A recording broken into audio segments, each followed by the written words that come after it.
Bom, desde o começo a gente vem orientando a população que a gente separou o hospital em duas alas para que não tenha perigo da população que está internando por outras causas, essa população não tenha contato com o pessoal que tenha o Covid positivo. Então essa separação que a gente está fazendo é para que o hospital continue funcionando normalmente. Então as cirurgias, a nossa UTI geral, a nossa outra enfermaria, elas estão funcionando normalmente sem riscos, porque a gente conseguiu fazer uma ala respiratória em que está totalmente isolada. Os funcionários que estão trabalhando lá só ficam lá, os pacientes também ficam lá, a farmácia que leva a medicação não entra lá em contato com eles, para evitar que dissemine o vírus dentro do hospital. Então essa foi a ideia, para que a gente consiga fazer o atendimento sem que comprometer o resto do hospital. A gente está entrando numa situação agora em que a gente tem que ter muito cuidado, porque a gente vai ter casos, por exemplo, de pneumonia, que é causada por bactéria, e esse paciente não tem Covid, não tem suspeita de Covid. Se esse paciente for para a ala respiratória, ele tem risco de pegar o Covid lá. Porque hoje, a gente está com 6 pacientes internados, e esses pacientes, 4 são confirmados e 2 estão aguardando o resultado.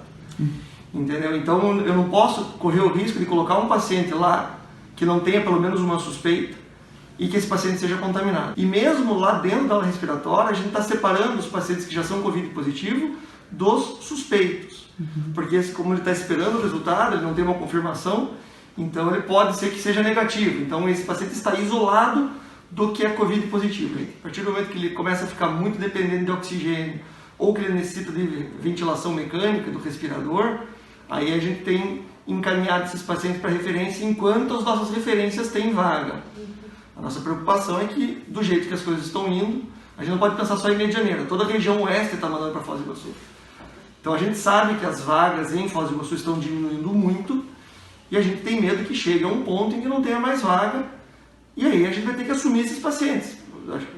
Em relação aos outros municípios, eu não sei como é que eles estão preparados, mas o município de Medianeira, junto com o hospital, conseguiu fazer o mínimo necessário para a gente fazer a manutenção desses pacientes. No final de semana, nós tivemos 2 pacientes entubados que passaram o sábado todo aqui esperando vaga. Então, se não tivesse aqueles respiradores, se não tivesse a estrutura do hospital, os médicos, como é que seria feito com esses pacientes, entendeu? Continua exatamente do mesmo jeito que foi orientado lá atrás. O paciente começa a ter sintoma, ele liga no Disque Covid e vai ser monitorizado. Inclusive, ontem eu estava na Secretaria de Saúde e eles estavam mostrando a estrutura que eles estão tendo lá para acompanhar esses pacientes via WhatsApp. É impressionante a organização deles, mas mesmo assim já está começando a faltar gente, de tantos pacientes que estão em monitoramento. Então, esse paciente vai entrar em contato com o Disque Covid e vai ser orientado a procurar a unidade sentinela lá na UPA, caso os sintomas piorem. Eventualmente, ele pode receber visita domiciliar, isso daí seria uma orientação lá da Secretaria de Saúde. E quando esse paciente tem indicações clínicas de internação, o médico da unidade sentinela entra em contato conosco e a gente encaminha o paciente para cá para ficar internado. Entendeu? E aí vai depender muito da evolução dele, como é que vai ser o quadro clínico dele, para ver se vai ter necessidade de ir para a referência. Mas a gente está fazendo uma ponte, vamos dizer assim, entre Foz do Iguaçu e a UPA, para que não sature o sistema rapidamente. Então, como o Dr. Júlio já acabou de dizer, nós estamos preparados para, mesmo não sendo o Hospital Sentinela, nós fizemos um esforço com a equipe, a estrutura do hospital, dividindo o hospital em 2 partes. É um anexo ao hospital, essa ala respiratória. Já passaram mais de 60 pacientes por ali, nesses 3 meses. Desses, poucos foram encaminhados para outra cidade devido a outras complicações que ocorreu com esse paciente. Então, assim, dependendo do caso, realmente nós temos que encaminhar o paciente porque nós não teríamos estruturas para deixar lá nessa ala respiratória.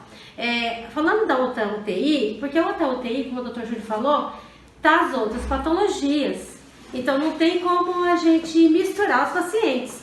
Então, por isso, os pacientes que se agravam muito, que vão para o respirador, na medida do possível, nós estamos encaminhando, como já foi falado, que talvez, se começar a demanda muito grande, isso a gente depende do esforço também da população, nós vamos ter que acabar atendendo aqui todos os pacientes, mas na verdade, se vir muitos, nós não vamos conseguir dar conta. Por isso nós pedimos a colaboração de todas as pessoas neste momento crítico, que eu acho que junho e julho vai ser a pior fase.